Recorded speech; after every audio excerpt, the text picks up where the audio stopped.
Jadi tuan-tuan dan puan yang dirahmati Allah sekalian, ya, loading tak?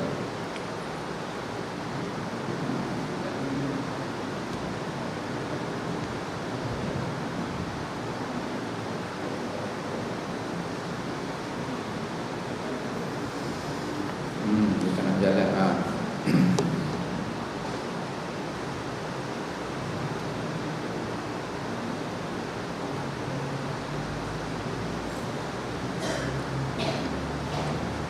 Jadi what is great about Ramadan? Kenapa bulan ni kita nanti-nantikan? Kenapa bulan ni kita begitu heboh kita memperkatakan tentang Ramadan? Sebelum kita masuk, biasanya ustaz-ustaz akan mulakan dengan ayat ni lah. Saya pun kena baca ayat ni juga, takut nanti tuan-tuan jumpa saya kat luar, tuan-tuan kata ustaz ceramah ustaz tak sah. Sebab apa tak sah? Sebab tak baca ayat ni. Saya pun takut tuan-tuan stop saya baca. Bismillahirrahmanirrahim.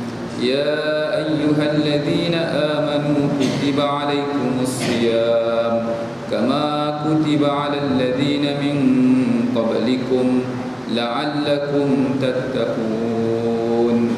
Tuan-tuan dan puan yang dirahmati Allah sekalian, dalam ayat ini Allah Taala menyatakan kepada kita orang-orang yang beriman dengan satu seruan kasih sayang. Wahai orang-orang yang beriman, hendaklah difardukan ke atas kamu berpuasa, kama kutiba alal ladzina min qablikum, seperti mana yang telah kami fardukan kepada umat-umat sebelum kamu. Nak beritahu tuan-tuan dan puan sekalian bahawasanya puasa ini bukan eksklusif untuk Nabi Muhammad sahaja, tetapi dia juga difardukan kepada umat-umat yang lalu. Tuan-tuan dan puan yang dirahmati Allah sekalian, kalau kita tengok puasa ini, dia bukan hanya wujud dalam agama kita, dan dia wujud dalam semua agama samawi dan juga agama-agama ciptaan manusia. Kenapa dia wujud dalam semua agama? Nak memberitahu bahawasanya Ramadan ini puasa, bukan Ramadan, maksudnya puasa itu merupakan satu keperluan asas dalam maintenance diri manusia, sama ada daripada sudut fizikal ataupun rohnya. Sebab itu dia wujud dalam semua agama. Kalau kita tengok dalam agama Hindu pun wujud, dalam agama Buddha pun wujud maksudnya.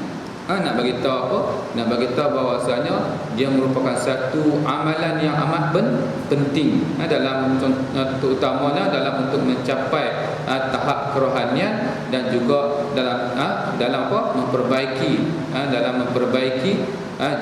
jasad kita. Ini sebab itu dia difardukan dalam semua agama dan setiap generasi manusia sejak zaman Nabi Adam lagi.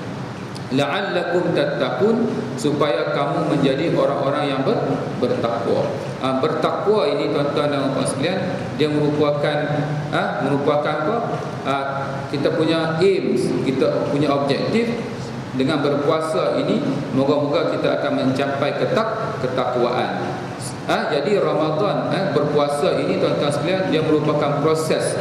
Dia merupakan proses di mana di akhir proses nanti kita sepatutnya dia punya output dia, iaitu la'allakum tattaqun. Maksudnya kalau kita nak tengok kesan puasa itu, kita kena lihat kepada ketakwaan kita selepas kita keluar daripada bulan Ramadan. Waktu itu baru kita nampak sama ada Ramadan itu memberi kesan kepada kita ataupun tidak. Tapi kalau dalam bulan Ramadan ni, kalau kita rajin dan sebagainya, yang itu masih lagi belum menampakkan sebenarnya siapa diri kita yang sebenar. Macam kita attend training lah, 3 hari training. Memang dalam masa tempoh 3 hari itu memang kita buat yang terbaik. Tapi cuba tengok bila kita balik rumah, adakah kesan 3 hari itu diterjemahkan bila kita pulang? Begitu juga dengan Ramadan. Kita sekarang masuk dalam bulan training yang Allah Ta'ala sediakan modul khas untuk kita untuk 11 bulan yang akan datang. Jadi nak tengok kesan dia, kita tengok 11 bulan yang akan datang, sama ada Ramadan atau proses ini memberi kesan kepada kita ataupun tidak.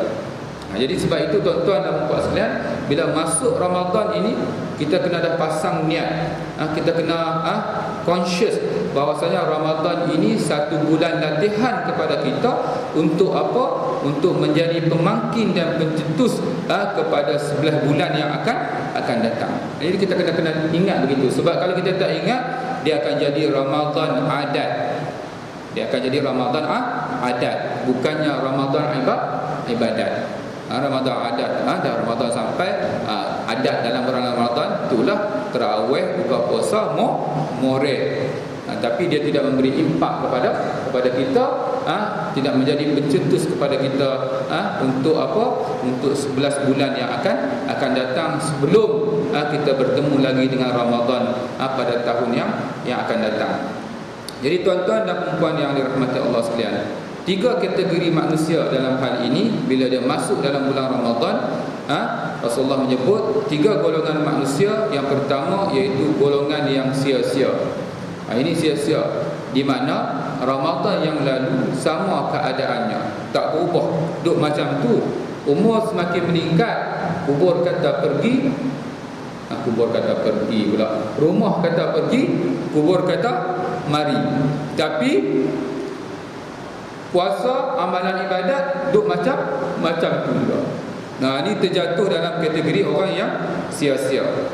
Yang kedua, berjaya. Berjaya ni maksudnya insya-Allah kita tengok balik, muhasabah balik Ramadan yang lalu, Ramadan yang ini, kalau boleh kita pertingkatkan mana-mana kekurangan yang kita dapati. Jadi kita cuba pertingkatkan. Dulu kita mungkin, maksudnya tarawih kita tak sempat disebabkan kesibukan dunia, kita tak sempat maksudnya sempurna habis tarawih, maksudnya banyak cacat dan mempangnya. Maka tahun ini kita cuba dari segi impaknya, dari segi mendirikan malamnya. Kalau dulu kita sekadar yang apa, tarawih biasa saja, ibadat biasa saja, tak pernah bangun tengah malam. Tahun ini kalau boleh kita cuba nak bangun sahur itu, kita bangun awal sikit dalam 15 minit sebelum sahur, supaya kita dapat membangunkan malam. Maksudnya dia ada perancangan dia, peningkatan dia. Yang ini terjatuh dalam kategori orang yang berjaya. Dan tuan-tuan dan puan, jangan jadi kategori yang ketiga, iaitu golongan yang celaka, iaitu Ramadan kali ini lebih merosot daripada Ramadan yang lalu. Ini kategori yang celaka. Kalau dulu boleh juga duk lari-lari datang solat tarawih, tahun ni sibuk sangat, sampai tak dan maksudnya. Jadi kita kena jaga. Dulu bangun juga sahur, kali ni tak bangun sahur. Sebab apa? Tidur lewat tengok bola, ambil. Kebetulan time bola pula tuan-tuan sekalian. Tidak pun dia dulu dia sahur dekat-dekat dengan subuh. Kali ini dia sahur awal. Dia sahur alang-alang bangun, tengok yang pukul 12 tu sahur siap-siap. Tuan-tuan sekalian. Jadi apa-apa dikaitkan dengan bola. Nanti di akhirat kelak tengok bola tu golek ke mana. Kita pun ikut bola. Bukan kata salah tengok bola tu kan, tapi sayang tuan-tuan sekalian, ni bulan ibadat, ujian kepada kita ni. Bulan ibadat, tiba-tiba kita teralih tumpuan kepada bola. Allah bagi. Kebetulan ni ujian lah. Anggap bola itu sebagai ujian, bagi semangat untuk kita bangun. Tapi kita bangun beribadat. Tutup TV tu sekejap. Jangan duk tunggu lah sembahyang tu, duk tunggu dia punya belasan gol. Tak boleh juga. Baik. The month of the greatest offer. Saya panggil Ramadan ini bulan yang offer yang terbaik, yang tak dapat pada bulan-bulan yang lain. Sebab itu bila kita dapat masuk, kita layak untuk mendapat offer ni, tawaran ni. Pastikan masuk dulu bulan tu baru dapat offer ni. Yang pertama, offer yang pertama iaitu man shama ramadhana imanan wa ihtisaban ghufira lahu ma taqaddama min zambihi. Tuan-tuan sekalian, kita agak-agak dosa banyak dah. Siapa yang rasa dia tak ada dosa ke? Rasa dosa kita, ya Allah, banyak sangat dah tuan-tuan sekalian. Layaklah Tuhan campak kita ke dalam neraka. Tapi tuan-tuan sekalian, tengok tubuh kita yang lembut ni, macam mana nak duduk dalam neraka tuan-tuan sekalian, yang panas, yang panas berkali-kali ganda daripada api dunia. Ini dia tuan-tuan sekalian peluang dia. Tuhan kata, kalau kamu berpuasa dengan Ramadan dengan penuh keyakinan, keimanan dan ihtisab. Ihtisab ni kadang-kadang orang kata penuh keimanan, terjemah dengan penuh keimanan, ketakwaan. Kadang-kadang kita tengok kepada root word bahasa Arab ni, kadang-kadang kita nak tengok makna tepat, kita tengok kepada dia punya root word dia, akar kata daripada perkataan hisab. Ihtisab daripada perkataan hisab. Hisab ni maksudnya ilmu kira-kira. Dulu kita panggil ilmu hisab, matematik. Jadi maksudnya di sini dalam hadis ini, berdasarkan pemahaman saya, iaitu kita berpuasa dengan iman dan dengan penuh keimanan pada waktu yang sama dengan penuh berkira-kira. Berkira-kira dalam arti kata, kita nak buat apa, kita ambil kira impak dia dalam bulan Ramadan. Kita nak buat ibadat, kita boleh, kalau boleh nak cari yang paling afdal. Kita nak cakap apa-apa, kita jaga-jaga, takut dia akan menyusutkan pahala Ramadan. Maksudnya dia berkira sungguh, dia berjaga sungguh tuan-tuan sekalian. Dalam arti kata mendapat seberapa baik ganjaran dan menjauhkan perkara-perkara yang menyusutkan pahala ataupun ganjaran tadi. Maka pada ketika itu Allah Ta'ala janjikan dia mengampunkan dosa-dosanya yang lalu. Maksudnya mana nak ada offer yang macam ni kan? Allah Ta'ala kata, kalau kamu puasa dia elok, penuh keimanan, I will forget all your sin. Dah habis Ramadan, tiba-tiba Tuhan jemput kita balik. Habis Ramadan, Tuhan jemput kita balik, maka kita balik seperti mana seorang bayi putih bersih. Ustaz, kena hisab lah Ustaz. Nak hisab apa? Diampunkan segala dosa yang lalu. Mana nak ada offer yang macam ni. Jadi kita pasang niat dan semangat supaya apa, kita buat yang terbaik yang Ramadan kali ini, dengan tujuan bila kita masuk dalam bulan yang akan datang, kita bermula dengan seperti kain yang bersih, yang suci daripada dosa tuan-tuan sekalian. Tuan-tuan dan puan-puan yang dirahmati Allah sekalian, kita tak tahu tuan-tuan sekalian bila Allah Ta'ala nak jemput kita. Kadang-kadang kita rasa kita selamat, kadang-kadang kita rasa umur kita panjang. Kita kena ingat syarat mati tak perlu sakit, syarat mati tak perlu tua. Yang sakit pun hidup, yang sakit pun mati, yang tua pun mati, yang muda pun mati. Sebab itu kita kena sentiasa beringat, memang cita-cita kita panjang, tak ada masalah, tetapi kita jaga, sebab kita takut bila kita akan sampai kepada garisan kematian. Semoga bila kita sampai kepada garisan tersebut, kita telah bersedia. Maksudnya, bila Allah Ta'ala panggil kita balik, kita dah, I'm prepared ya Allah, saya telah bersedia. Sebab apa saya bersedia? Saya telah mengambil kira semua keadaan ini. Dunia saya lakukan yang terbaik, cita-cita saya panjang. Akhirat juga saya lakukan terbaik. Dengan bagaimana? Dengan sentiasa melakukan persediaan in case Allah Ta'ala jemput kita balik. Maksudnya, tuan-tuan dan puan-puan yang dirahmati Allah sekalian, tapi kalau kita dapat bertemu dengan Ramadan, na'udzubillah, jangan kita jatuh dalam golongan yang ini. Bahwasanya Nabi SAW naik ke atas mimbar. Ketika menginjak anak tangga pertama, beliau berkata amin. Nabi pelik sikit.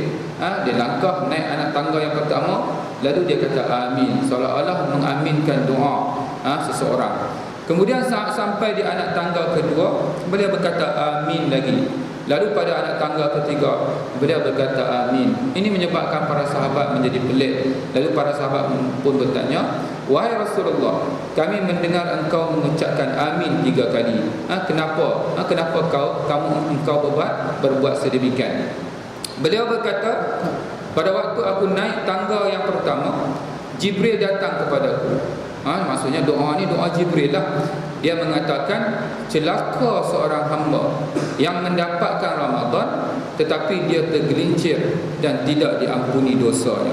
Dah Allah Ta'ala bagi peluang dah, dapat bertemu dengan Ramadan tetapi dia tidak melakukan perubahan pada dirinya, malah dia dalam keadaan seperti sebelumnya. Maka golongan ini terjatuh dalam golongan orang yang celaka seperti mana yang digambarkan oleh hadis ini. Aku pun berkata amin, doa Jibril, dan diaminkan oleh baginda. Satu doa yang amat makbul. Jadi jaga tuan-tuan sekalian, semoga Ramadan ini kita lakukan yang terbaik. Di akhirat kita akan mendapat, di hujung nanti kita akan mendapat pengampunan daripada Allah Subhanahu Wa Taala. Kemudian Jibril berkata lagi, celaka seorang hamba yang mendapatkan kedua orang tuanya atau salah satunya tetapi tidak membuatnya masuk syurga. Maksudnya apa? Maksudnya kemungkinan kita masih ada ibu dan ayah, berkesempatan untuk bertemu dengan ibu dan ayah, tetapi sepatutnya ibu dan ayah menjadi tiket kita untuk masuk ke syurga, tetapi ibu dan ayah kita disebabkan layanan kita yang tak sepatutnya, dia mencampakkan kita ke dalam neraka. Ini golongan yang celaka yang kedua, yang didoa oleh Jibril dan diaminkan oleh baginda. Dan golongan yang ketiga, celaka seorang hamba yang disebut namamu, wahai Muhammad, di sisinya, namun dia tidak bersalawat kepadamu. Aku pun berkata amin. Berat tuan-tuan sekalian, bila disebut nama junjungan besar, maka kita kena jawab, kita kena bersalawat sallallahu alaihi wasallam. Kalau tidak, maka kita terjatuh juga dalam kategori orang yang celaka, yang didoakan oleh Jibril dan diaminkan oleh baginda. Ini hadis sahih. Offer yang kedua, ini offer yang kedua tuan-tuan sekalian. Setiap amalan anak Adam digandakan, setiap kebajikan dengan 10 hingga 700 kali ganda. Ini bulan biasa. Bulan biasa dia punya standard dia 1 ganda 10 kali 70 digandakan 70, maka jadi 700. Ini dalam bulan biasa. Kalau tuan-tuan tengok dalam peristiwa Isra' Mi'raj yang kita sambut dalam bulan Rajab, satu golongan ini yang ditunjukkan di mana mereka ini menuai, akhirnya tumbuh keluar balik hasil mereka, tuai hasil mereka, keluar balik hasil mereka. Bila ditanya kepada Jibril, apakah maknanya ini wahai Jibril? Maka Jibril menjawab, inilah orang-orang yang dulu melakukan kebaikan dan kebaikan mereka digandakan sehingga 700. Potong je keluar balik, potong je keluar balik tuan-tuan sekalian. Petik je keluar balik, sehingga 700 kali ganda. Ini yang pelik ni. Kadang-kadang kita ni tuan-tuan sekalian, di akhirat kelak, na'udzubillah min zalik, kalau di dunia ni, kalau kita buat satu dosa, kita buat satu kejahatan dapat satu dosa, dia buat satu kebaikan dapat 10 dan digandakan 70 kali sampai 700. Tapi di akhirat kelak bila timbang, tengok, ya Allah, kenapa dosa masih berat daripada pahala?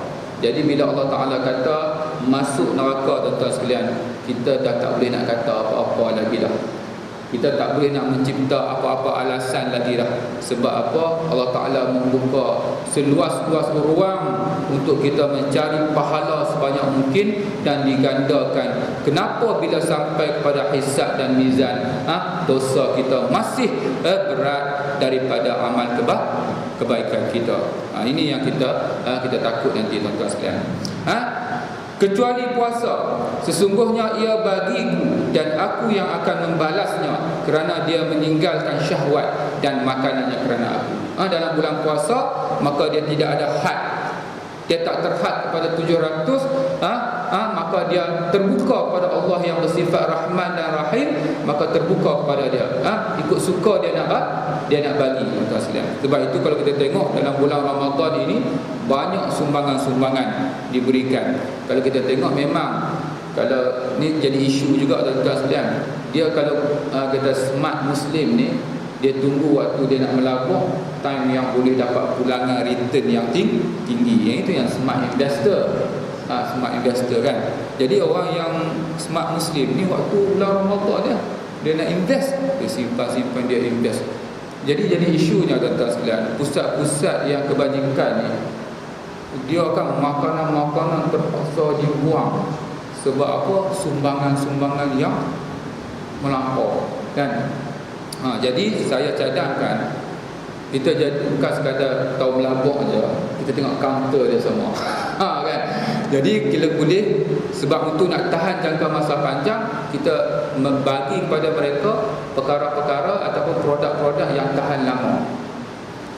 Kalau kata nak, memang jadi melabuk, bagi, tapi jangan bagi semua pakat nak bagi nasi, semua pakat nak bagi morek, kan, todio, lalas sekali lepas jadi isu pakat buang, membazir. Jadi ada yang boleh, kalau boleh bagi macam sardin, bagi macam tepung yang gula tukar sikit, jadi tak jadi isu lah, tak timbul isu membazir. Sebab ni aduan-aduan daripada pusat-pusat ni lah, anak-anak yatim mereka terpaksa, dia berkata ni budaya orang Melayu. Budaya Melayu, bulan puasa tu bagi orang makan, tekah apa semua, dah terpaksa buang. Jadi dia orang nak buat macam mana? Jadi saya bagi tahu jadi kita yang nak bagi ni, kalau boleh bagi untuk yang boleh tahan jangka masa panjang. Nak bagi dalam bentuk gula, dalam paket dan sebagainya. Jadi tuan-tuan dan puan yang dirahmati Allah sekalian, sunat tuan-tuan sekalian, sembahyang tarawih, datang sembahyang tarawih, buat berapa rakaat? Sini berapa rakaat? 28. Kan?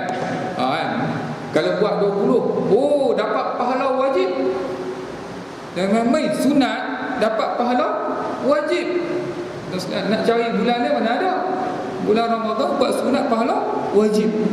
Sembahyang sunat ba'diyah, qabliyah wajib. Dapat pahala wajib. Ustaz, kalau yang wajib dapat apa Ustaz?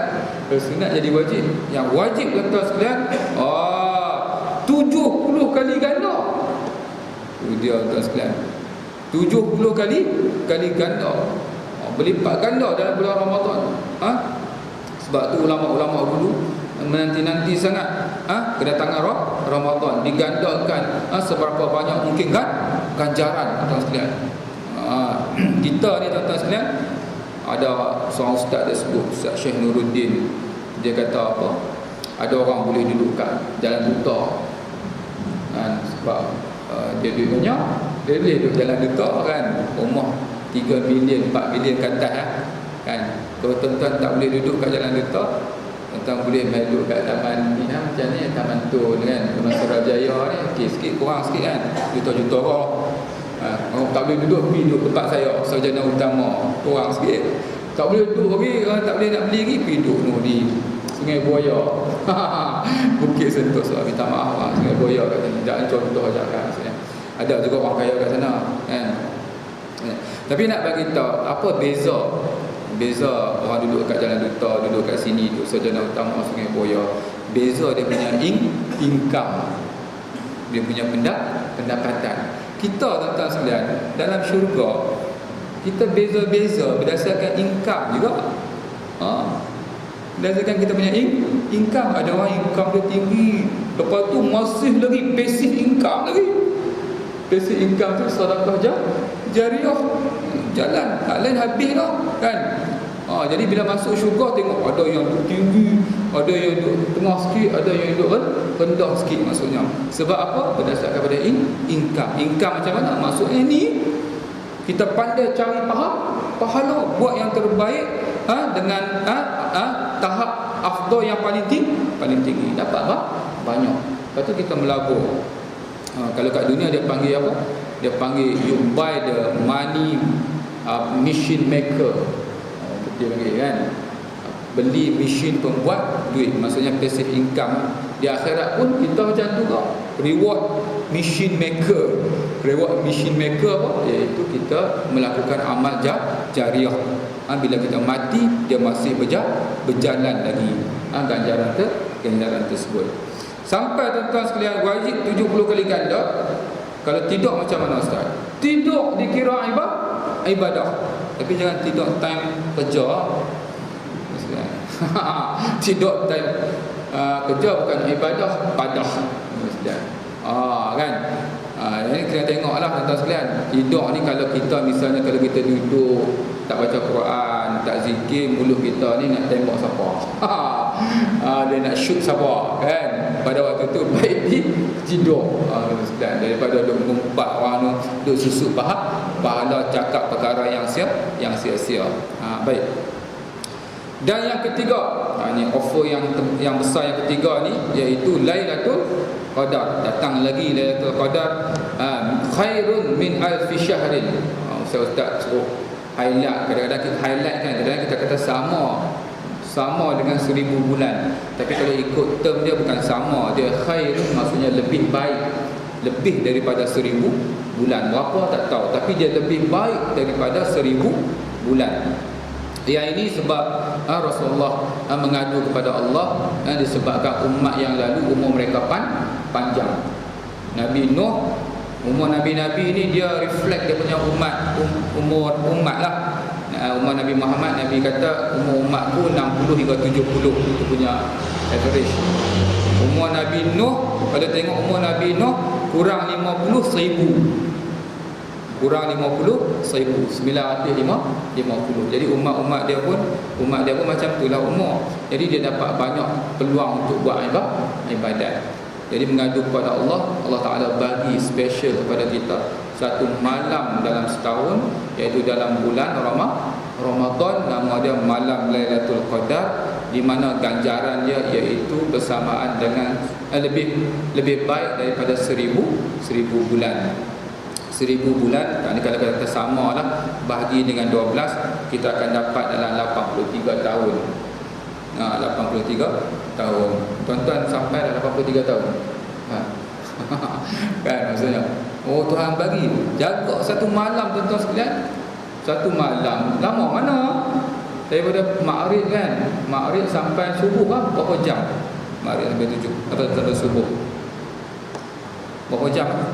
10 jam. Lebih kurang 10 jam. Jaga tuan-tuan sekalian. 10 jam ni. Nanti kita reduce lagi dia punya zoom lagi. Kan? Dapat pahala ibadat lebih baik daripada seolah-olah 83 tahun. Kalau berapa kali Ramadan kita dapat? Yang ini memang kita duduk jalan buta. Duduk yang syurga yang paling tinggi ya tuan-tuan sekalian. Kalau boleh secure ni, kita duduk sama-sama dengan sahabat-sahabat, sama dengan Rasulullah sekalian. Tinggi. Baik. Tip dia, saya bagi tip tuan-tuan sekalian. Tips dia yang pertama, tuan-tuan boleh ikut. Yang pertama, 10 malam terakhir datanglah masjid. Yang mulai datang, kalau tak datang tak tidur pun tak apa, datang awal sikit.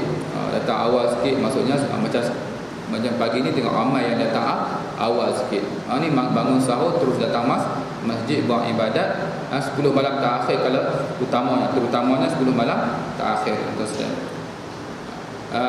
Tengah-tengah masjid macam tempat saya memang kita akan buat qiyamul lail dan giliran imam qiyamul lail maksudnya. Jadi memang ada setiap malam 10 yang terakhir memang ada imam khas yang akan handle qiyamul lail. Harap masjid pun ada jugalah. Jadi kalau ustaz 10 malam ustaz boleh kurang sikit tak? Boleh kurang sikit. Saya nak nasihatkan kepada isteri-isteri ni, yang perempuan-perempuan ni, 10 malam terakhir ni suruh suami pergi masjid. Janganlah 10 malam terakhir tu duk buat romantik, lembik-lembik tengkuk, tak payah. Malam lain banyak lagi. Ni malam 10 tu lah dia duk buat romantik, ujian dia jaga kan. Jadi suruh abang pergi masjid abang. 10 malam yang terakhir ni abang dapat pahala, jangan lupa doa kat cik. Jangan lupa doa kat cik. Tapi kena cek dengan imam. Takut dia bukan pergi masjid, dia pergi kat mana kedai-kedai tengok bola. Sebab tu kena cek. Kalau tengok bola tak apa lagi, kalau dia pergi kelai. Kalau dia pergi kelai kena cek.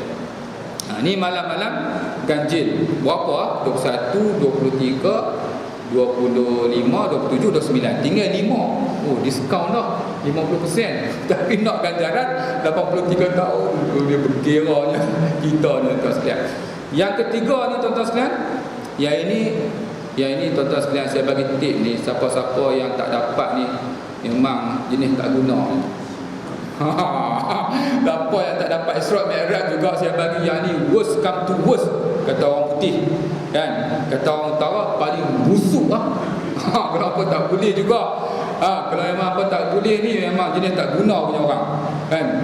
Ni paling kurang malam 10 yang terakhir itu ataupun malam ganjil itu, berdasarkan sabda Rasulullah SAW, barang siapa yang solat Isya' berjamaah, maka seolah-olah dia telah solat separuh malam. Barang siapa solat subuh berjamaah, maka seolah-olah dia telah melaksanakan solat malam satu malam penuh. Jadi dia punya logik dia begini, solat jamaah Isya' jangan tinggal, seolah-olah dia mendirikan separuh malam tu. Solat subuh berjamaah, dia seolah-olah mendirikan separuh malam pula. Jadi kalau dia jaga dua-dua ni, dia telah mendirikan satu malam penuh. Ustaz kait macam mana Ustaz kait dengan Lailatul Qadar? Oh, ada hadis lain yang kait. Sabda Rasulullah sallallahu alaihi wasallam, barang siapa yang salat maghrib dan isya' berjamaah pada malam Al-Qadar, maka sesungguhnya dia telah mengambil bahagiannya daripada malam Al-Qadar. Maksudnya dah dapat. Ini paling busuk tuan-tuan sekalian. Ustaz boleh diskaun lagi ya? Tak ada. Tak ada lah. Ini yang paling teruk tuan-tuan sekalian. Kalau boleh ambil peluang ni. Saya ada terima WhatsApp tuan-tuan sekalian. Ada seorang perempuan ni, dia letakkan syarat yang tinggi.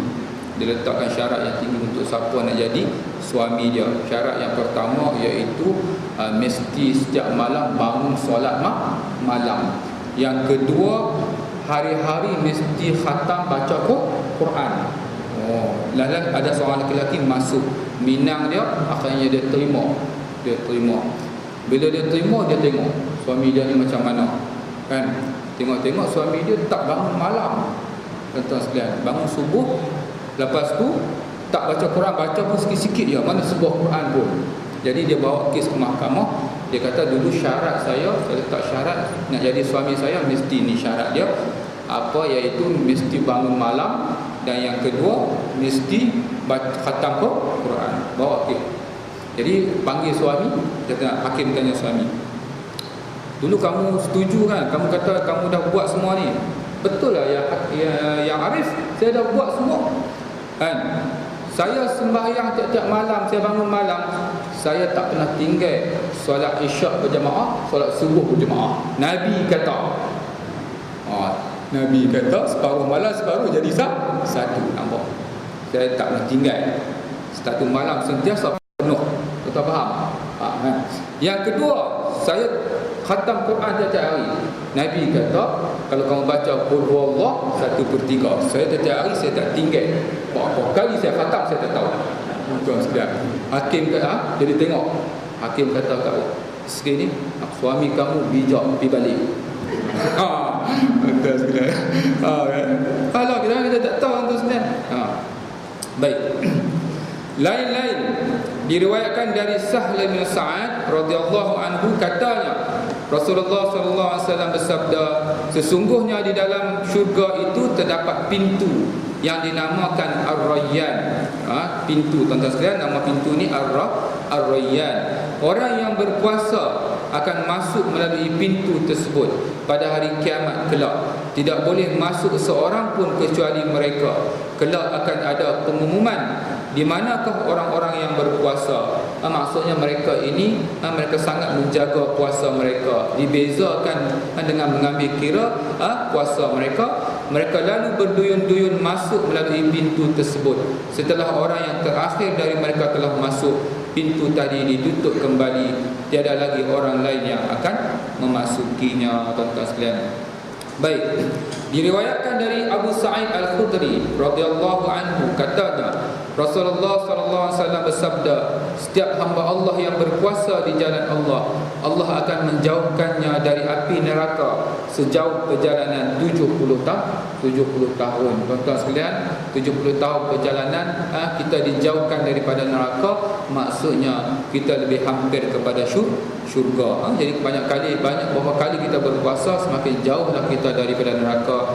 Disebabkan di hari akhirat hanya ada syurga dan neraka. Bila kita jauh daripada neraka, maksudnya kita lebih hampir kepada syurga Allah Subhanahu wa taala. Kesan puasa ke atas fizikal. Jadi saya kata tadi, puasa ini perlu untuk maintenance rohani dan juga maintenance jasad, iaitu fizikal kita. Sebab apa? Iaitu puasa ini wujud dalam semua agama as one of the basic maintenance. Maintenance asas kepada tubuh kita. Medical effects, time to minimize the function of digestive system. Bulan puasa, tuan-tuan sekalian, kita kena sentiasa ingat, bulan puasa perut berfungsi dalam tahap sepatutnya paling minimum. Tapi budaya kita dah berubah, tuan-tuan sekalian. Dah galakkan bazar Ramadan dan sebagainya, di mana pada waktu itu perut bukan berfungsi dalam tahap minimum. Perut menghadapi satu kejutan yang amat besar. Di mana dalam bulan biasa kita ada masa-masa untuk sarapan, makan tengah hari dan malam. Tetapi bila bulan puasa, kita combine, jamak ketiga-tiga dalam satu, iaitu berbuka tu combine sekali dengan breakfast dengan lunch. Masuk dengan dinner. Terkejut biawak orang tahu panggil perut kan. Sepatutnya minima, tuan-tuan sekalian. Jadi dia nak sebab apa minima, tuan-tuan sekalian? Sebab proses dia masuk dalam workshop, dia nak baiki. Dia panggil apa di sini, iaitu natural recovery system. Jadi kalau ada wayar-wayar yang nak putih tu, dia baiki balik, plaster balik. Yang karat-karat dia clean balik. Dalam bulan Ramadan ni, sebab tu minggu pertama kritikal. Untuk nak termuntah, pasal lain macam, terus pergi klinik, pergi ambil MC untuk boleh buka puasa. Bukan MC tapi kerja, MC supaya boleh buka puasa, tuan-tuan sekalian. Baru nak cuci, baru nak overhaul, dah stop dah, tuan-tuan sekalian. Akhirnya perkara itu akan persis, lama-lama semakin teruk. Focus more on the process of recovery, natural recovery system, removal unnecessary toxic through vomiting, urinating and sweating. Interference will force the process to stop. Jadi kalau berdasarkan report daripada pusat-pusat perubatan, hospital, memang dia punya statistik kencing manis, darah tinggi, kolesterol semua jatuh dalam bulan Ramadan. Ini tentang hikmat Ramadan pada fizikal. Dan pada fizikal juga, iaitu orang-orang yang terlebih makan ataupun lemak lebih, iaitu obesity. Kita antara negara yang tertinggi di Asia, orang yang paling gemuk, yang paling tinggi banyak di Asia. Jadi peluang ini, kalau siapa-siapa yang ada berat yang lebih, ambil peluang nak masuk Ramadan ni, timbang dulu, tuan-tuan sekalian. Pergi kata, tak ada Ustaz, saya tak ada penimbang pergi pasar raya, tapi cek betul-betul lah pasar raya tu timbang betul lah. Tidak pun pergi klinik, timbang dulu, tuan-tuan sekalian. Tengok, nanti keluar daripada Ramadan, timbang sekali lagi. Kalau kata tengok-tengok dia menurun, ada perubahan, berjaya. Kan ada tadi kata yang disedi, ada perubahan, berjaya. Timbang-timbang, naik lagi. Sepatutnya turun, naik, fail. Ramadan fail. Timbang. Kalau saya setiap minggu saya timbang. Tengok dia punya, dia turun dia tu, tuan-tuan sekalian. Kita kena dengan timbang. Kalau tak timbang, nanti lepas puasa kita kena pergi apa dia panggil London Weight Management. Tuan-tuan sekalian, mahal, tuan-tuan sekalian. Perempuan sekalian, mahal nak pergi London Weight Management, mahal. Itu tak kira kena tipu kita, saya tak kena tipu lagi tu kan. Jadi puasa not only free but safe and risk free. Tak ada risiko, tuan-tuan sekalian. Baik. Many of us are digging our grave with our own teeth. Ramai di kalangan kita iaitu duk korek kubur sendiri dengan gigi. Macam mana Ustaz? makan tak jaga tuan-tuan sekalian. Pukul 12 kan, burger kukus lava, bukan setingkat, 4 tingkat. Balik tidur tuan-tuan sekalian, pi mana ni tuan-tuan, lemak-lemak ni pi mana tuan-tuan sekalian.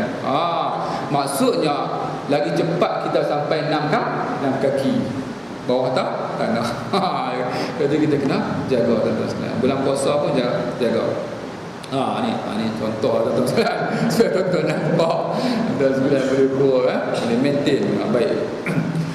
Month of the self improvement. Mungkin ni. Bulan Ramadan ni bulan untuk kita tingkatkan diri tuan-tuan sekalian, ambil peluang tuan-tuan sekalian. Ini penting berdasarkan sepotong hadis, iza jaa Ramadan futihat abwabul jannah wa ghulliqat abwabun nar wa suffidat asyayatin. Bila datangnya Ramadan, dibuka pintu syurga, ditutup pintu neraka, dan dirantai para syaitan. Kita tak rasa sangat tuan-tuan sekalian sebab kita duduk atas tanah. Orang yang duduk bawah tanah tuan-tuan sekalian, dia ada direct impact. Sebab kubur ini satu lubang, sama ada satu lubang daripada lubang neraka atau daripada satu taman daripada taman syurga. Dia ada direct connection, direct impact daripada syurga dan neraka. Sebab itu bila datang Ramadan, biar orang nanti bila Ramadan nak berlalu ditangisi. Sebab apa? Sebab ini impact direct daripada syurga dan neraka. Memang dia akan rasa kesan yang direct. Tapi bagi kita ni, kita tak rasa sangatlah syurga dan dibuka, pintu neraka ditutup. Tapi nak bagi tahu di sini tuan-tuan sekalian, kesan kepada kita iaitu jalan ke syurga dimudahkan oleh Allah. Dalam bulan Ramadan merujuk kepada dibuka pintu syurga, jalan ke syurga dimudahkan oleh Allah, di mana banyak amal-amal ibadat yang pahalanya digandakan, dan neraka ditutup. Neraka ditutup maksudnya jalan-jalan ke neraka disukarkan oleh Allah Subhanahu Wa Taala. Bila kita nak cakap benda tak elok, kawan remind, puasa. Jadi kita pun terhenti nak bagi tahu pintu neraka ditutup, pintu syurga dibuka dalam bulan Ramadan. Dan yang lebih penting lagi tuan-tuan sekalian, iaitu syaitan yang merupakan musuh utama kita, aduwwun mubin. Kalau tuan-tuan tengok kenapa kita berbuat dosa, kita cari sebab dia, di penghujung sekali adalah syaitan. Dan dalam bulan Ramadan, syaitan dirantai, maka pada ketika itu kita hanya berdepan dengan diri kita sendiri. Kalau kita nak kenal diri kita, tengok dalam bulan Ramadan, that is what you are. Maksudnya jangan salahkan syaitan. Syaitan ambil cuti 1 bulan, cuti terpaksa. Nanti dia lepas 1 bulan dia balik ke cuti, kita minta dia, bila dia bertemu kita, dia kata apa? You are totally different person. Jangan bila dia jumpa kita, when I leave you, you are like this. After this, when I meet you, you are the same. No different maksudnya. Sama saja tuan-tuan sekalian. Syaitan dirantai. Ambil peluang ni tuan-tuan sekalian. Sekarang ni kita berdepan dengan diri kita, hawa dan nafsu kita. Tapi jaga-jaga juga, jangan ambil mudah. Sebab syaitan sebelum dia pergi cuti 11 bulan, dia dah train hawa nafsu kita. Dia dah train untuk dia pun ambil kira juga 1 bulan dia ambil cuti, dia train betul-betul 11 bulan. Sebelum dia ambil cuti, dia pesan kepada hawa nafsu, hampa buat kerja dia elok tau, sementara ketiadaan aku. Tu yang berat juga tu. Minggu pertama je masjid dan surau penuh. Tempat saya kena tambah kemah dan bumbung. Tapi Nazir kata dengan bimbang minggu pertama je. Lepas tu kita bongkar balik. Sebab apa tuan-tuan sekalian? Syaitan masih kena rantai. Kan? Sebab apa? Dia dalam peperangan dia macam tu. Dia punya psikologi peperangan macam tu tuan-tuan sekalian. Bila kita pergi berperang, kita punya leader duduk depan, kan, kita semangat. Tiba-tiba bila leader announce kena tangkap ataupun berpaling dada, kita jadi lemah. Kita retreat, tactical retreat. Bila retreat ke belakang, dia fikir, bos tak ada, dia dah train kita 11 bulan, kita tak boleh berdikari awal. Kan? Jadi pun dia rasa main semangat balik. Tu yang kurang. sampai penghujung tinggal siapa saja kan. Imam dengan Tok Bilal. Tuan-tuan sekalian, suami pergi mana? Duk tolong isteri buat kuih kat dapur. Dia tuan-tuan sekalian, tolong orang mai tarawih, dia duk tolong isteri buat kuih tuan-tuan sekalian. Jadi kita kena jaga tuan-tuan sekalian sampai habis. Dia tuan-tuan sekalian, risk ni ataupun apa-apa, dia ambil kira ujung. Kita semangat kat depan kan, jadi macam apa?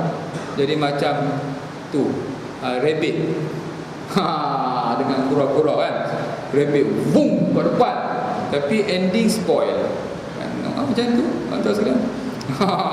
Itu kita kalau boleh ending tu yang paling penting. Dan mungkin masa ni saya terus kepada ni yang terakhir ni, saya nak pesan kepada sahabat-sahabat sekalian, kita orang Melayu ni tuan-tuan sekalian, bulan puasa ni sembahyang tarawih, lepas tarawih banyak orang kita belah. Dia tak sembahyang witir. Lepas ni tuan-tuan sekalian, tuan-tuan tengok siapa yang tak sembahyang witir, dia jahil tentang kelebihan solat witir. Saya pun dulu bangun juga tunggu imam je, habis solat doa saya pun belah juga, tak solat witir.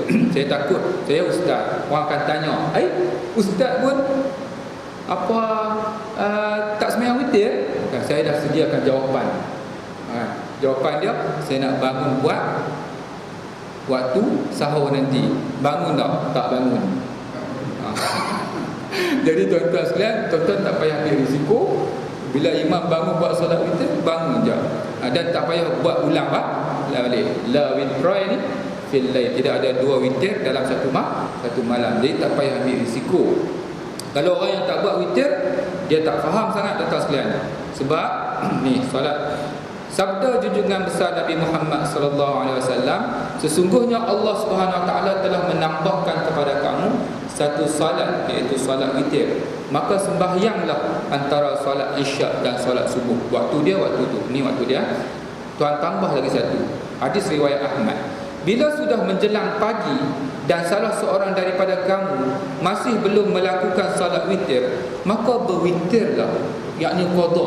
Mana ada sembahyang sunat lain yang sunat muakkad yang diminta qada kecuali solat witir. Sebab itu dalam satu mazhab sunnah wal jamaah sunni, dia mewajibkan solat witir. Saya tak ingat mazhab Imam Malik ke atau mazhab Imam Ahmad bin Hanbal, di mana mazhab ini dia mewajibkan solat witir. Dan hadis yang lain, witir adalah kewajipan. Barang siapa tidak melaksanakan witir, maka ia bukan daripada kalangan kami. Maksudnya nak bagi tahu, walaupun dalam mazhab Syafi'i dia dah masih sunat muakkad, tapi sebenarnya dia dah sentuh ceiling, nak hampir kepada wajib berbanding dengan tarawih. Kalau kita go for tarawih and we ignore witir, nampak sangat kita tak faham tentang prioriti dan keutamaan. Di mana salat witir itu fadilat dan ganjarannya, martabatnya lebih tinggi daripada salat tarawih maksudnya. InsyaAllah semoga Ramadan kali ini menjadi yang terbaik bagi kita.